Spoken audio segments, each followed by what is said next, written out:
Hello and thank you for standing by. My name is Glyza, and I will be your conference operator today. At this time, I would like to welcome everyone to the Navitas Semiconductor Quarter 26 earnings. All lines have been placed on mute to prevent any background noise.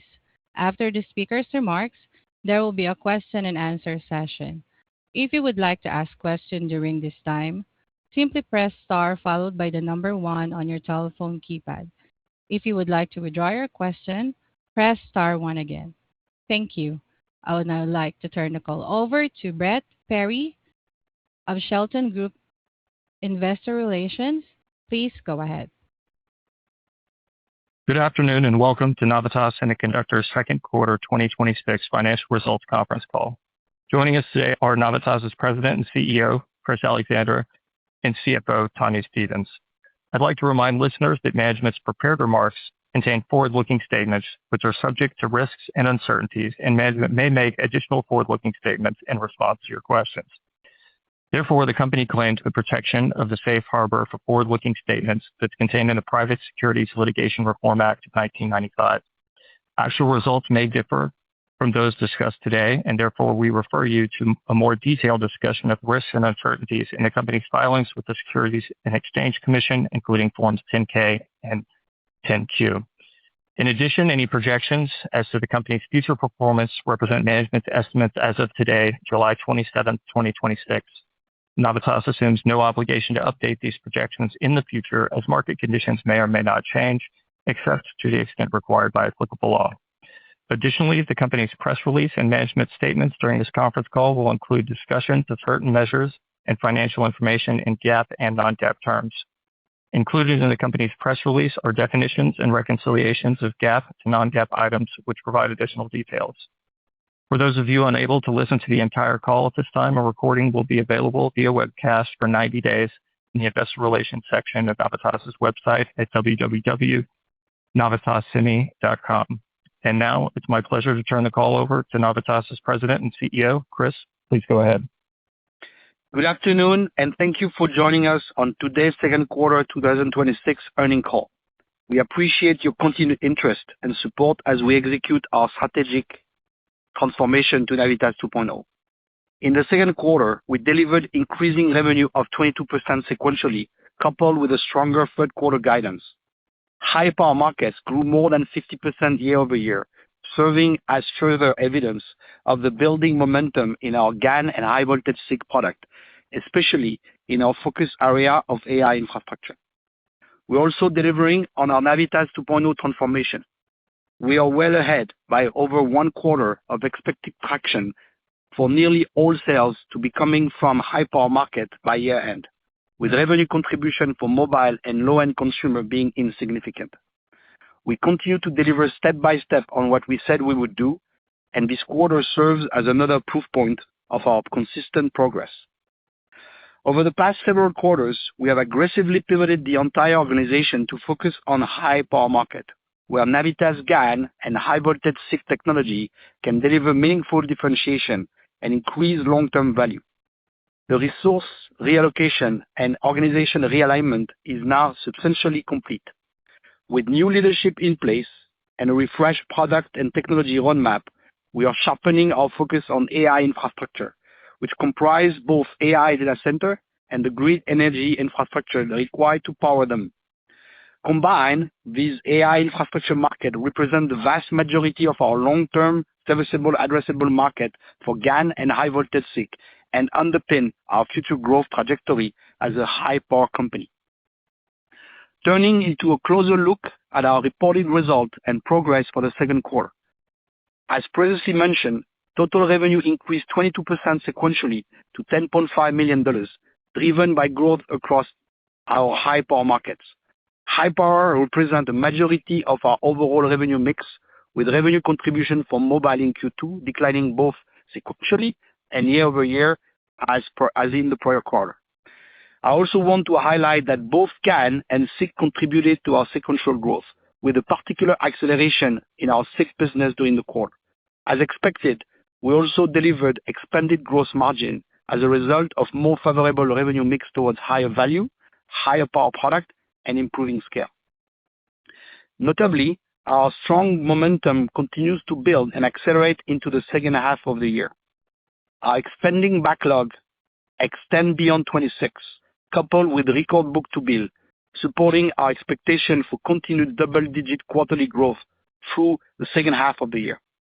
The third quarter will also represent a return to year-over-year growth driven entirely by high power markets. This also translates to achieving mid-single-digit revenue growth for the full year, while simultaneously having substantially exceeded the mobile and the low-end consumer market. This is a significant change in the revenue composition for the company and clear evidence that we are delivering on the Navitas 2.0 transformation. With growth increasingly driven by a combination of AI and data center and grid and energy infrastructure, we expect AI infrastructure market will represent more than 1/3 of our total sales by year-end, setting the stage for continued momentum in 2027. While we are nearing completion of our transformation to a higher power company, our focus continues to be grounded in 4 key pillars: market focus, technology leadership, operational efficiency, and financial discipline. Starting with our focus on high power market, the rapid adoption of AI is driving immense market demand for overcome critical power bottlenecks across AI infrastructure, including both AI data center and grid energy. As a result of Navitas' unique ability to deliver high power product, leveraging both GaN and high voltage SiC technologies, we are benefiting from accelerating momentum to enable customers' high power application within AI data center, as well as the grid and energy infrastructure needed to supply them with power. Together, those 2 areas of AI infrastructure represent the large majority of our long-term SAM growth trajectory and where the company is headed. In AI data center, we are currently generating growth ahead of the market transition to 800 volt DC. For example, increasing power level in AC/DC power supply units are driving the need for higher density, which in turn is accelerating the replacement of silicon with our high voltage SiC.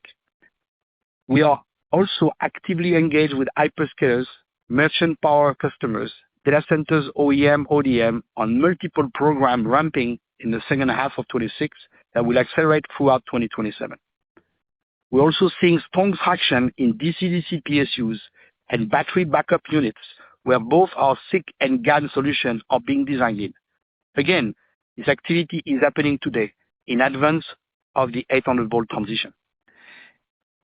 In fact, we continue to believe that the transition to 800 volt architecture for next generation AI data center will happen in 2027, as various XPUs, GPUs, hyperscalers will introduce it at different times, and it will unfold in a series of steps.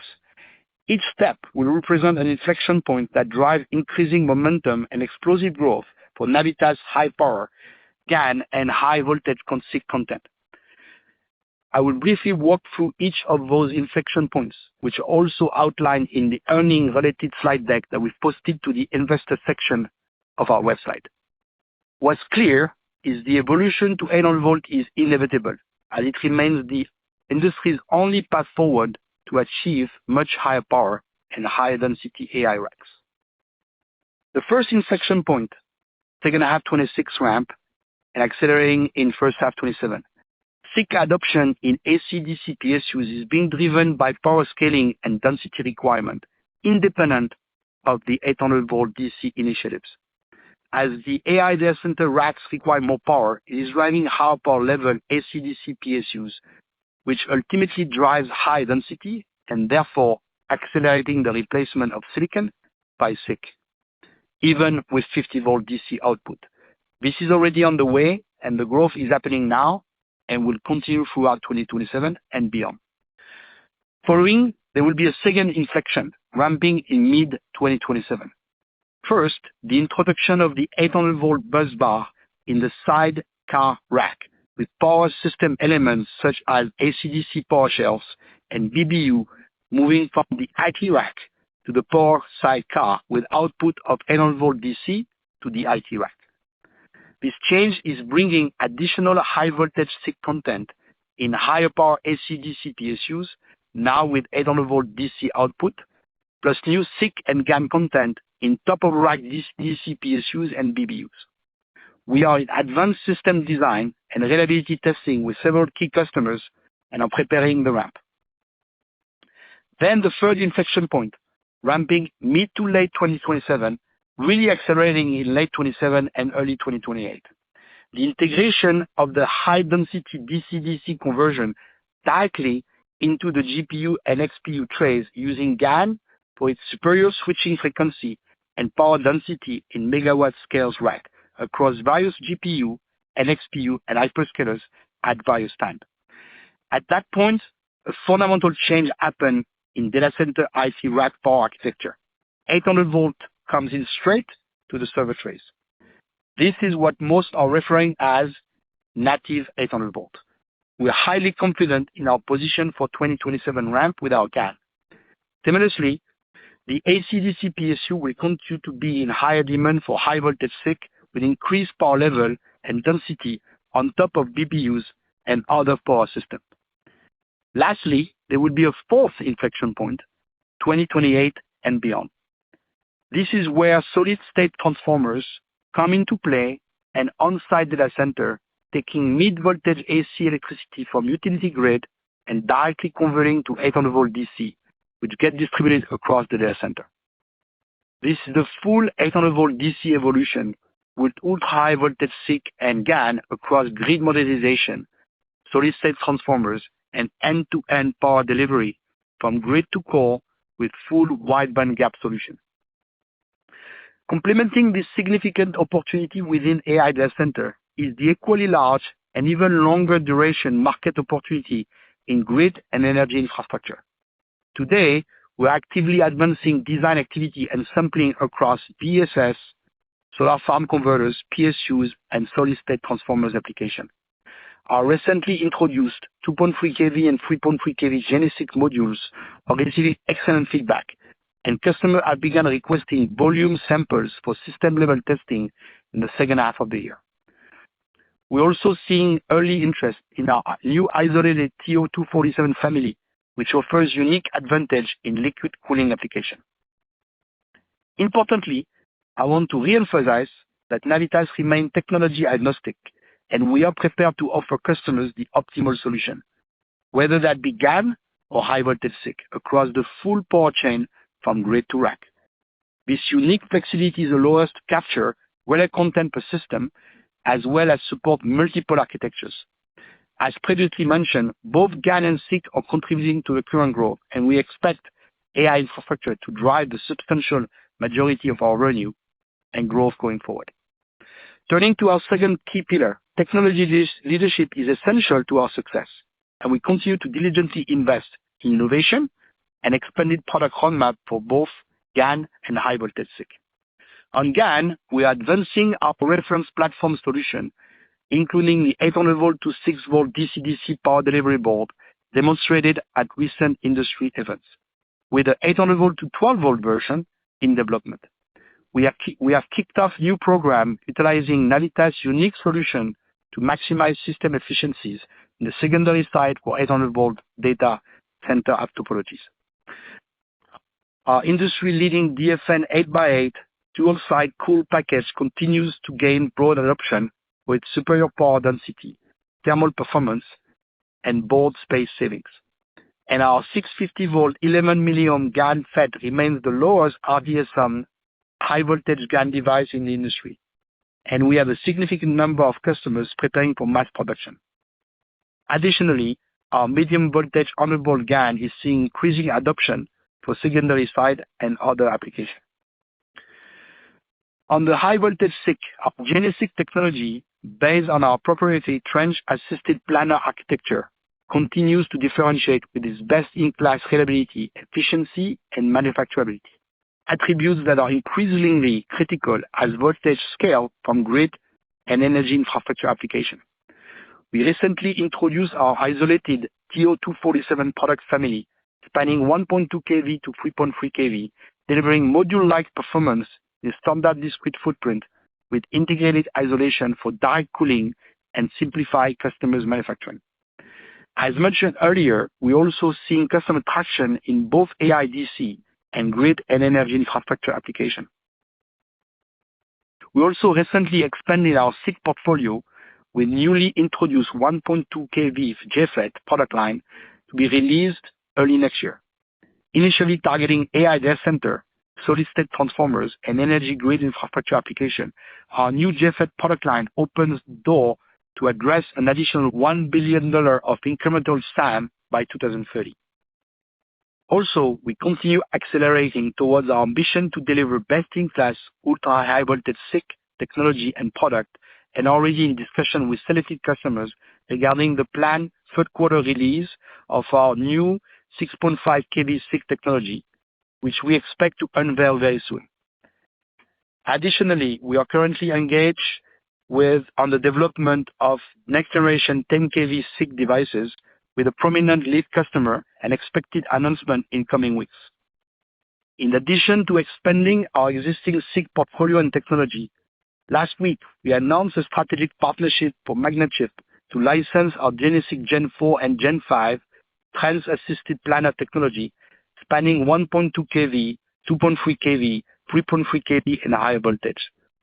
Supported by our supply chain and material ecosystem, the technology will be ported, qualify, and internalize in their fab in South Korea. This partnership delivers two primary strategic benefits.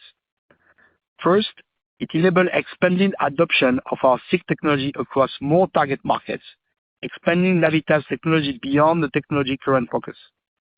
Second, and longer term, this collaboration facilitates establishing of another foundry source of Navitas SiC wafers, ultimately strengthening our supply chain resilience and supporting our ability to efficiently scale GeneSiC solution. Our deliberate strategic decision to prioritize AI infrastructure over automotive, unlike some of our competitors, has allowed us to bring focused, high-performance product to market faster. Having both GaN and SiC is also seen by customers as a key differentiator and allows us to focus on customer needs independent of any technology bias. Additionally, this has allowed us to secure initial design wins with key customers that will continue to support our long-term growth trajectory for years to come. Operational efficiency. With respect to operations, we are making excellent progress on our strategic partnership with GlobalFoundries. Lead path from our pivot to 8-inch GaN are on track for customer sampling and qualification before year end, and we expect to have initial qualified product in early 2027. This transition will enable US-based GaN manufacturing, supporting national security application and long-term supply chain resilience. I also want to note that we have secured appropriate buffer capacity at TSMC to ensure a smooth transition for existing customers throughout 2029 and beyond. In addition, we continue to further strengthen and streamline our supply chain, consolidating to fewer, more strategic OSAT partners that are better equipped to support high power at scale. Internally, we are also increasingly leveraging AI tools across designs, operations, and other functions to accelerate execution and improve efficiency as we scale. In terms of the fourth pillar, maintaining financial discipline continues to be a fundamental operating principle. Over the past 9 months, we've transformed the organization. We've realized significant efficiency and have held operating expense essentially flat. With our transformation now substantially complete, and with a clear visibility into accelerating growth, we are prudently increasing investment in specific areas, including expanded product development like our JFET or ISO-TO, strengthening customer support for key committed program, and enhancing operational readiness for upcoming ramp of volume shipments. Each of these objectives are directly aligned with our goal of capturing the substantial multi-year growth opportunity for our GaN and high voltage SiC solution across AI infrastructure markets. Also, we recently raised additional capital to further strengthen our balance sheet and support ongoing strategic execution. More specifically, with $567 million of cash at quarter end, we now have increased flexibility to fund strategic investment in our business, including our Foundry Plus program, capacity expansion, and supply reservation agreement with our foundry partners, as well as potential strategic inorganic opportunities. That being said, I want to be clear that our immediate and overarching focus remains on driving strong top-line growth together with gradual gross margin expansion through improving mix and scale while maintaining an unwavering path toward becoming a profitable high-power company.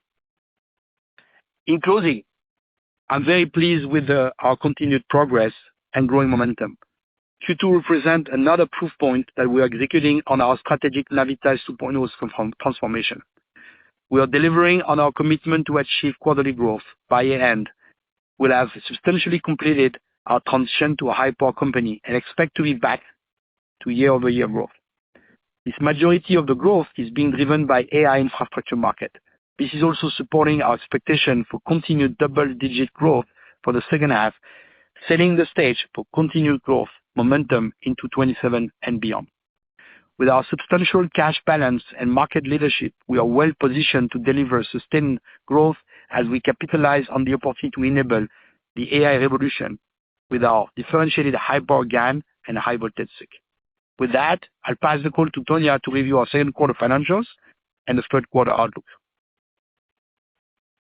Thank you, Chris. Before I begin, please note, unless otherwise indicated, I will focus my comments on non-GAAP results. A detailed reconciliation of all non-GAAP to GAAP financial measures can be found in our press release published earlier today. Revenue in the second quarter of 2026 was at the high end of guidance, increasing 22% sequentially to $10.5 million.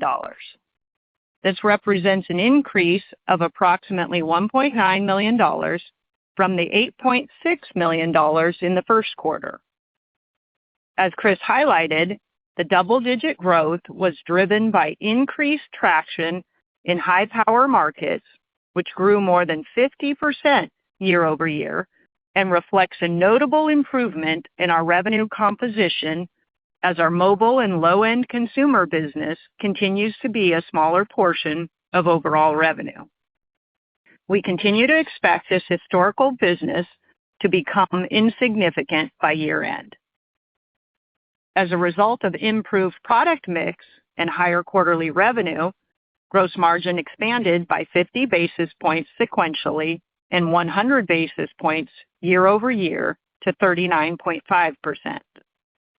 Our accelerating shift in overall revenue mix towards higher value, high-power markets and away from mobile and low-end consumer remains fundamental to our ongoing gross margin expansion strategy. We continue to expect gradual improvements in gross margin throughout the year as we drive top-line growth in high-power markets, coupled with expected return to year-over-year revenue growth. Operating expenses for the second quarter were $15.5 million compared to $15.0 million in the prior quarter and $16.1 million in the same quarter a year ago. Operating expenses for the quarter continued to reflect our commitment to focused and disciplined spending. OpEx was at the high end of our guidance range as we began making incremental investments in the business, particularly in new R&D programs to accelerate growth. Having diligently maintained effectively flat OpEx in recent quarters during our strategic transformation, we are increasingly focused on the resources and investments required to support the longer-term success and sustained growth of the transformed company. As such, we are targeting a prudent increase of approximately $1.0 to $1.5 million in quarterly OpEx beginning in the third quarter. This equates to a roughly 10% increase, yet remains meaningfully lower than our expected top-line growth rates. The incremental OpEx will be allocated to scaling the business, including investments to accelerate new product development, strengthen our engineering and application support for key committed programs, and reinforce operational readiness in advance of expected growth in ramping shipments. Loss from operations in the second quarter was $11.4 million compared to a loss of $11.7 million in the prior quarter and $10.6 million in the second quarter of 2025. In Q2, weighted average basic and diluted shares outstanding were approximately 240.7 million, resulting in a Q2 loss per share of 4 cents, flat to the 4 cents per share loss in the prior quarter and compared to a loss of 5 cents per share in the year-ago second quarter. Before moving to the balance sheet, I want to briefly provide additional context related to our reported GAAP net loss for the second quarter. Results on a GAAP basis included a non-cash charge of $203 million related to the October 2021 business combination earnout share provisions that were contingent upon stock price appreciation targets. These earnout shares were deferred merger consideration paid out to stockholders in connection with the company's de-SPAC transaction. This earnout was fully recognized and settled by the end of Q2, and no further charges related to it are expected. As such, going forward, there will no longer be an associated line item for the change in fair value of this earnout liability reported under other income or expense on the company's statement of operations. Turning to the balance sheet. Cash and cash equivalents at the end of the second quarter 2026 were $557 million compared to $221 million at the end of the first quarter. The increase in cash and cash equivalent primarily reflects the additional capital raised during the quarter of approximately $373 million at an average stock price of $21.89, which meaningfully strengthened the company's balance sheet and overall financial position. As a reminder, the company continues to have no debt. In addition to bolstering liquidity and working capital flexibility, the significant added capital ensures ample resources for accelerating our continued transformation into a scaled high-power company. This includes strategic investments in support of advancing our Foundry Plus initiative, potential capacity expansion, and supply reservation agreements with our U.S.-based foundry partners, as well as potential pursuit of selective strategic opportunities. With respect to inventory, we ended the second quarter with $19.5 million of inventory compared to $14.9 million in the prior quarter, reflecting the start of our build of appropriate buffers of TSMC wafers to ensure a smooth transition for our customers. This buffer inventory is also reflected in an approximately $15 million increase in Q2 prepaid expenses and other current assets on the balance sheet until the wafers are received as inventory in future quarters. The sequential $4.6 million increase in Q2 inventory and $15 million prepaid for future anticipated wafer receipts primarily reflects our measured investment to support customers' future anticipated AI data center growth. More broadly, channel and distributor inventory remains at healthy levels. Moving to guidance for the third quarter of 2026, we expect accelerated sequential growth with revenue increasing 28% to $13.5 million, plus or minus $0.5 million. At the midpoint, this also represents a return to year-over-year growth while reflecting a completely different revenue composition as we rapidly shift away from mobile and low-end consumer, with growth driven by high-power markets and specifically AI infrastructure. Non-GAAP gross margin is expected to be 39.7%, plus or minus 100 basis points, which at the midpoint represents a 20 basis point increase, reflecting a continued favorable shift in revenue mix toward high-power markets and some additional improved scale. As previously discussed, we are moderately increasing our investment in OpEx going forward to further accelerate our expected future growth. Non-GAAP operating expenses are anticipated to range between $15.5 to $17.5 million.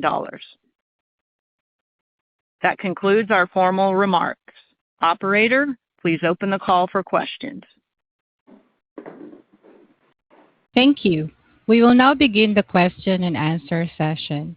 If you have dialed in and would like to ask a question, press star 1 on your telephone keypad to raise your hand and enter the queue. If you would like to withdraw your question, press star 1 again. On today's event, we request everyone to please limit yourself to one question and one follow-up only. Thank you.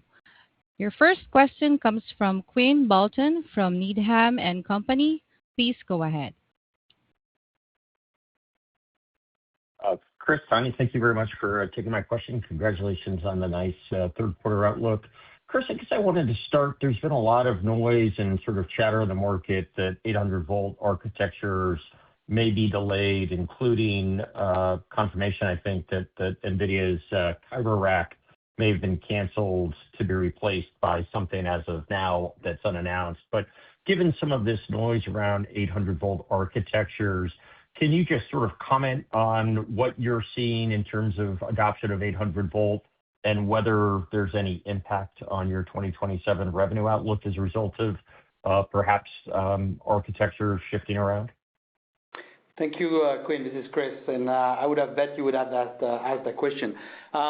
So we provided in the early comments the steps, okay? And I call that the inflection point. So first of all, I want to reiterate that thanks to the fact that we have both GaN and SiC, we are able to grow ahead of the 800 volt. Number two, you probably saw that what I call the inflection 2 is the introduction of the 800 volt through the power sidecar, right? And by the way, that's valid as well for the plus or minus 400 volt, which is used for the XPUs and the ASIC. And you can see there's already a step, okay, in the usage and a step up in the content in both GaN and SiC. Moving to the third inflection point, which is I think what you're referring to, so-called the native 800 volt, where the DC-DC conversion moves down to the GPU tray. Of course, I'm not going to comment on NVIDIA and Kyber plan. I believe they've made a communication about their plan, and I would refer you to that. What I would tell you though is I think there is a misconception in the 800 volt being a digital switch. If you look at the inflection number 2, it's actually the start of the 800 volt through the sidecar rack. That's number 1, which will drive more SiC and more GaN content. Number 2, even if you look at inflection number 3, which is where the GaN content really step up as you move the DC-DC into the compute tray, and you have no choice than to use GaN because of the switching frequency.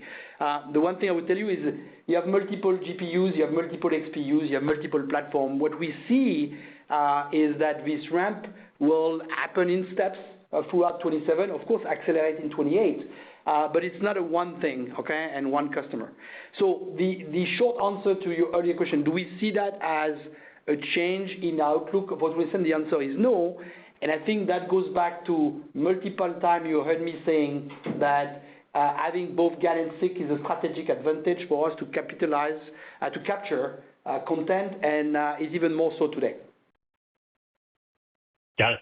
Thank you very much. And then I was wondering, Chris, if you could talk about sort of applications for your new silicon carbide JFET product line that you discussed on the call. Is that mostly AI infrastructure, energy grid infrastructure? Kind of what are some of the initial applications you'll target with the silicon JFETs? So thank you for that question. It's actually a very strategic decision that we've made to expand our SAM. As I mentioned, this will add nearly $1 billion of SAM by 2030. I think Onsemi has even referred to $1.3 billion of SAM by 2030. This is essentially a product that is very well suited for safety critical application. So the focus here is going to be both AI data center and the energy grid infrastructure. So you find it in application like eFuse, O-ring, of course, solid-state circuit breakers, anything that helps to protect. As you move to higher power, the protection, circuit protection and power protection has become a bigger thing, and I think it's a SAM that will actually accelerate in the future. I'll just give you an example. I just met an SST customer, right? And we've been talking about ultra-high voltage SiC for a while with them. Just the fact that we can offer 1.2 kV up to 3.3 kV JFET, the SAM that we could capture in that SST went up by 40%. Okay, so this is a significant, and thank you for the question. It's actually, I'm glad you noticed it. This is actually a significant decision that we've made to expand the portfolio with JFET. Excellent. I'll go back in queue. Thank you. Thank you. Your next question comes from John Tanwanteng. Please go ahead.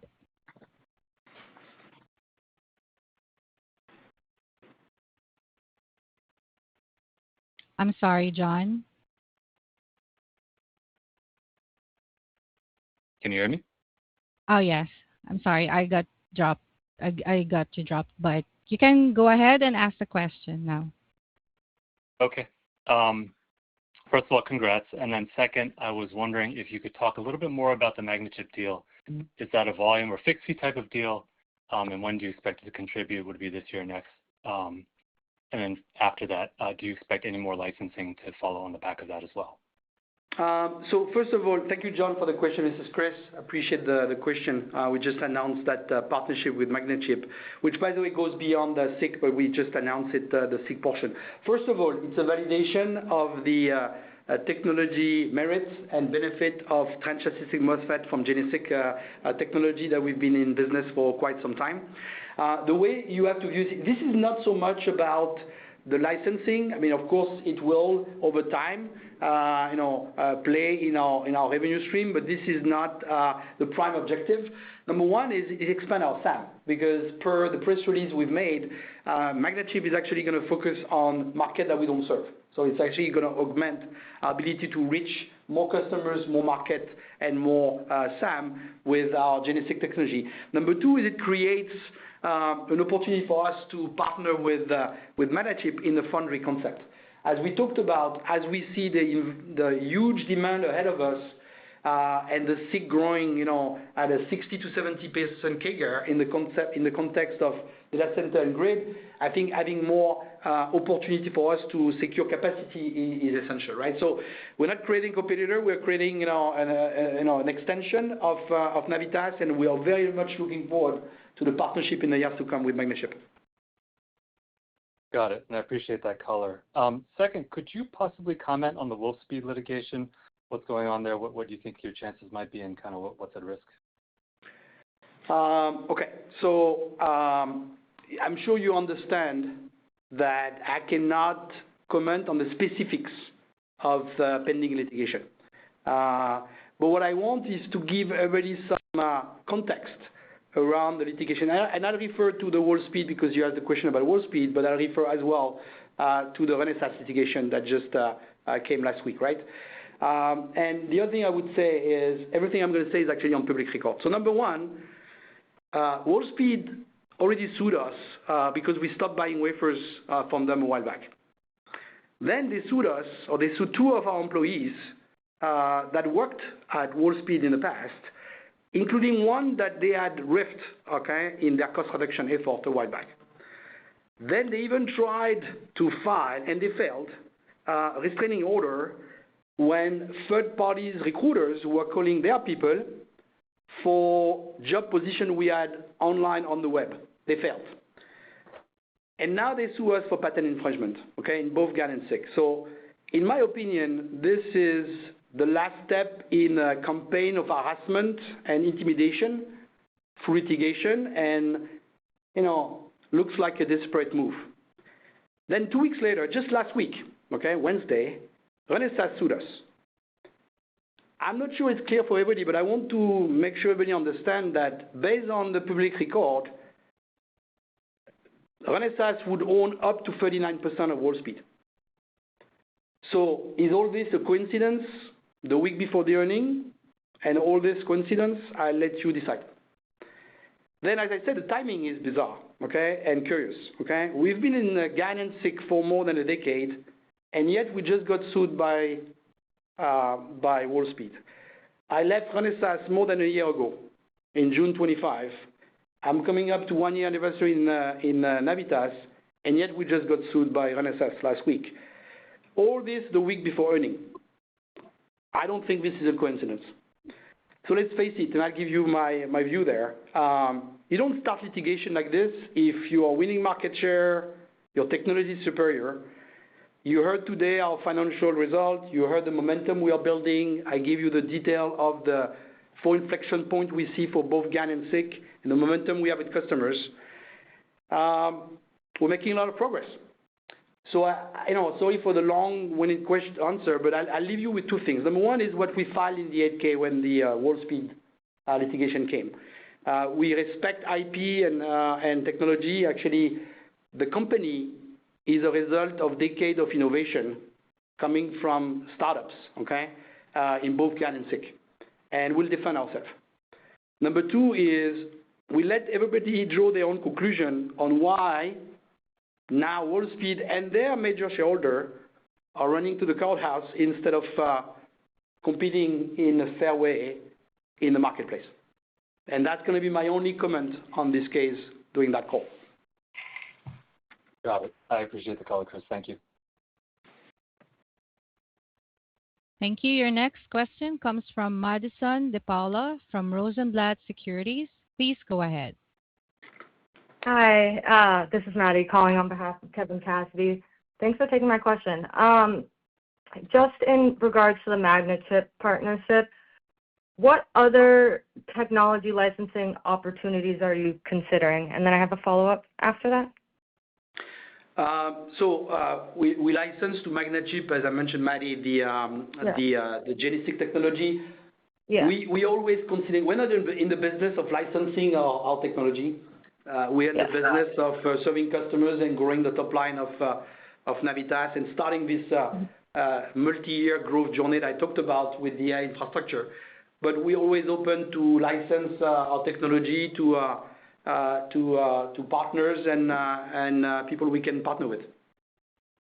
Okay, great. And then you mentioned the record book-to-bill and backlog extending beyond 2026. How much of that is of the expected 2027 growth is supported by the committed programs versus programs that are already or are still in qualification?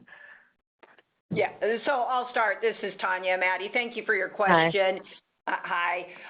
We aren't breaking out what percent is committed in 2027 or what percent relates to our backlog. What we can say is what gives us confidence is the various inflection points that Chris described in his prepared remarks and them coming on top of each other, so it's a compound growth effect. The fact that we have both GaN and SiC, which are both critical to gaining content. Few competitors have both, and having both allows us to participate, like Chris said, in all of those inflection points. And then also what gives us confidence is the number of programs that are moving through qualification and into production, including design wins and DVTs, EVTs, and PVTs. Maddie, it's a very good question. I'll add 2 things. Number one is, you probably saw that we directionally gave you a sense of beyond Q3 how the business is going to continue, right? And the reason we did that is despite mobile going down even faster than we talked about, we're going to grow more than we expected.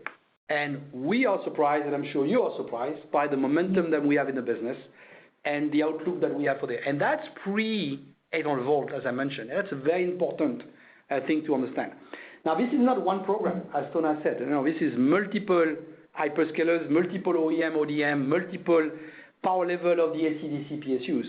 And that continues to the inflection number 2, okay, which will be somehow in 27. So for me, what gives me confidence is this is not like, there is a bit of a shift of the view. I think up to now, the view was the growth of Navitas will come from one large GaN big socket that will come with the 800 volt transition native, i.e. inflection number 3, and the SiC will come from the grid.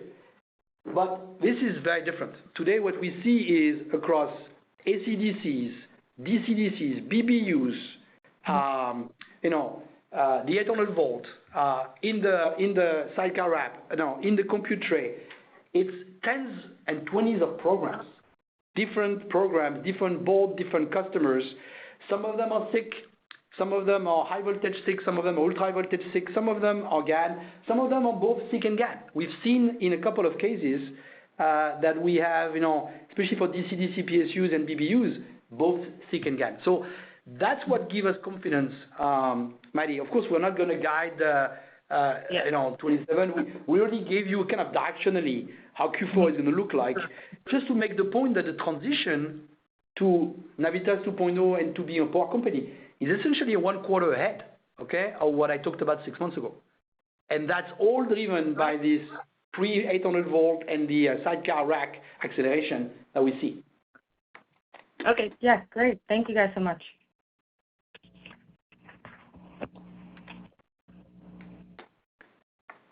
Your next question comes from Joe Moore from Morgan Stanley. Please go ahead. Great, thank you. In terms of the 800 volt sidecar, you talk about mid-2027 timing. I feel like there's some sidecars in the market maybe sooner. So can you talk about what's the progression for Navitas to penetrate that business? I think you absolutely. Thank you, Joe. This is Chris. You're actually absolutely right. I think when I referred to the mid-27, it's actually really kind of when things accelerate. I think what you're referring to, the sidecar rack earlier ramp, is the plus or minus 400 volt, which I think is also more attached to some ASIC and XPU. But you're absolutely right that we see, in particular, with AC-DC PSUs and DC-DC PSUs, and to some extent BBUs as well, that the sidecar rack 800 volt or plus or minus 400 volt is going to ramp earlier next year. Okay, but from a meaningful, what I tried to give in the slide and the remark is trying to give a sense of the step functions of the inflection. I think clearly, there's going to be an acceleration in mid of the year, so Q2. But we see program ramping associated to the sidecar in the first half of next year. Okay, very helpful. Thank you. And then in terms of the other markets, you talk about infrastructure as a third exit in the year. Can you talk about what's happening on the performance compute and in the non-infrastructure and electrification side? So on the high performance compute, as the high-end computers are moving and accelerating, the use of much higher power type of architecture, including even embedded GPUs. We see a raise of the power level of the PSUs. Okay, I mentioned that in the last earning, we moved from 65 watt to 100 watt type of chargers. Now we have customers doing 200 plus 280 watt. So we see an acceleration in the GaN usage, and that's benefiting us. I would refer to some announcements that were made, for instance, by large US OEM in computing, for instance, that came up with a super high-end GPU-enabled notebook that basically includes a 280 watt charger, which is full of GaN with a significant content. At that point, you have about $5 to $6 of content of GaN.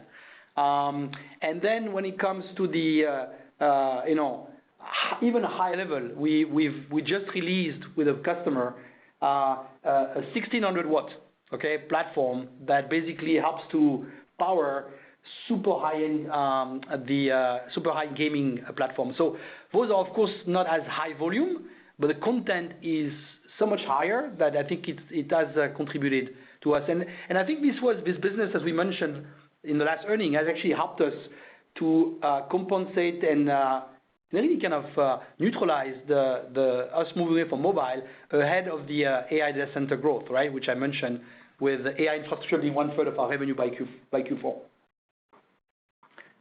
Great, thank you.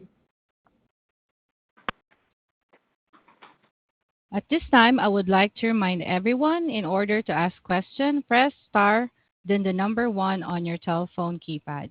Your next question comes from Tristan Gerra from Baird. Please go ahead. Hi, this is Tyler Baumbaum for Tristan. Building on the last question, what are your expectations for revenue mix between a high-end compute and data center exiting this year? Yeah, so I'll start. So we don't break down our revenue by our high power markets, the 4 high power markets being data center, infrastructure, the 2 of those combined being AI infrastructure, then performance computing as well as industrial electrification. But Chris did give more context relative to by the end of the year, we expect the AI infrastructure to be a third or greater of our total revenue by year end. I think the way you should think about this is basically over the last 12 months, we pivoted from being essentially mobile exposed to essentially being non-mobile exposed. And in the last earning, I referred to mobile being insignificant by the end of the year. The reason why we kind of gave a sense about the year-over-year growth by the end of Q4 is to kind of really outline that it's actually even less than insignificant. So we're not going to get specific about the numbers here, but I think I said in my early script that basically we are 1 quarter ahead of my expectation in terms of mobile being gone. So that gives you a sense, right? And then the other thing that we gave color is the fact that 1/3 of Q4 revenue is coming from AI infrastructure. And you can see really this AI infrastructure being the acceleration of our growth, Q2 to Q3 and Q3 to Q4, which I think is why we came higher than the street expectation. Yep, and we've also said on prior earnings call and reiterate this time that AI infrastructure is growing at over 50% quarter on quarter, both in Q1 and in Q2, and we expect it to accelerate. It's accelerating every quarter. Yeah, very, very helpful. We've heard of price increases across the industry. Are you seeing this trend for your products as well? And does that vary across silicon carbide and GaN? So, we've seen price increase in silicon. I think you've seen that across the board and in other technologies like memory and so forth. I'm not going to get specific about price increase with customers. However, as I said before, as tension comes, you expect the pricing to go up. But right now we're focusing on getting our customers to adopt this new technology and transition to the new architecture. So price increase in the core market, and I'm not referring to the market we move away from, has not been so far a focus of our side. Great. Well, thanks for taking the questions. You're welcome. Your next question comes from Richard Shannon from Craig-Hallum. Please go ahead. Thanks, guys, for letting me ask a couple of questions. First one for you, Chris, here. When you talk about the 4 stages of inflection within AI data center, are there any particular stages of inflection that you feel relatively more or less confident about the share you're going to get? And if so, do you have any way to characterize where those differences come from, like GaN versus silicon carbide, or where you have both, or anything else? And I recognize the difficulty in answering a question about stages in terms of time when obviously the 4 stages a couple of years out here, but love to get your sense on that, please. So first of all, I think on stage 1, it's happening now, okay? And we are, very excited about the amount of program. And really something I mentioned in the earlier remarks is the acceleration of the replacement of silicon by silicon carbide, okay? As you move to a higher density and a higher efficiency, higher power level, there's an acceleration there. Then when it comes to stage 2, and we are in a very advanced engagement and situation with the customer. I mean, at this stage, this is not anymore prototype, right? This is basically large quantity, system level testing, system level reliability. Should it be an AC/DC at 18, 23, 20, 27, 30 kilowatt, or a DC/DC at 15 to 30 kilowatt, or even a BBU, right? So what I like about stage 2 is that it's multiple platforms, multiple hyperscalers, and multiple merchant power per hyperscaler. So it's a lot of program, which I think give us kind of fairly good confidence that we're going to be able to capture a share. When you go to stage 3, what I like about this is we move from this is one customer, one large GPU vendor flipping to 800 volt native, as people call it, being now looked at not just in the GPU rack, but compute rack, but across multiple racks, across multiple XPUs, across multiple ASICs. And I think the fact that we've been in GaN for so long, I think give us a leading advantage. And I think I'll refer to the announcement that were made and the partnership that we announced in the past with some GPU vendors or other hyperscalers. And then stage number 4, I think the one thing I would change compared to what I said earlier, Richard, is stage number 4, the big jump is SST, okay, when really the grid delivers you 800 volt. But what we see is a lot more application than SST. I referred to BESS last time, PCS and solar. And what I like is that, of course, the big jump is in 28 with the SST, but really we start to see some nice ramp in 27 as well with the other application, right? So I think it's hard to give you where I think we're going to win more than the others. What I like is that we don't chase one thing here, okay? It's multiple hyperscalers, multiple socket, multiple merchant power. It's SiC, high voltage, ultra high voltage, and GaN. So give me confidence that we're going to be able to capture share. Okay, great, Chris, for all that detail. Second question is for Tanya on the OpEx here. A couple of questions. You got a little bit wider range than you've had in the past quarters here, $2 million worth. And I may have also missed any dynamics of how to think about OpEx going forward here, but what's the variability or the size of the range, and how do we think about this over the next few quarters? Any seasonality, any other investment cycles, or should we expect it kind of largely flat for a period of time? Sure. Yeah, sure. Great question. And the way you should think about OpEx and OpEx expanding, and we talked about this in the last earnings call, is relative to it being meaningfully less than our top line growth, than our revenue growth. So at the midpoint of our Q3 guide, that's a 28% revenue increase.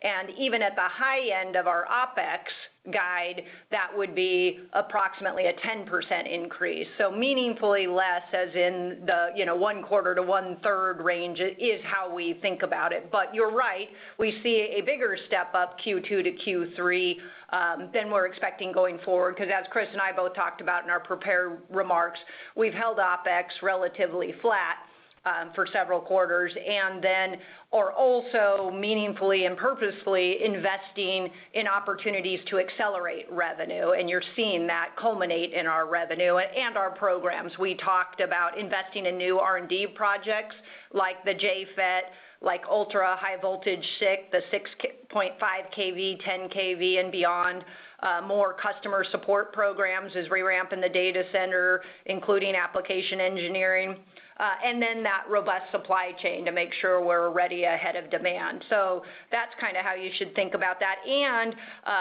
we've been doing all of that while keeping OpEx flat in the past and having less of a focus on China market. So the first thing we did is make sure all of our resources were shored up and focused and shifting toward R&D versus other OpEx. And then even within R&D, made sure it was all focused on high power markets before we started investing again. So that's how I would think of it, but still meaningfully less than the revenue growth. And you see the revenue growth accelerating, so you see a little bit of an uptick in OpEx. I'll add something, Richard. I think our focus and eyes on getting this company to get profitable has not changed. So the focus is accelerate top line growth and enabling the business with OpEx increase as a fraction of the revenue growth to stay on path for being profitable.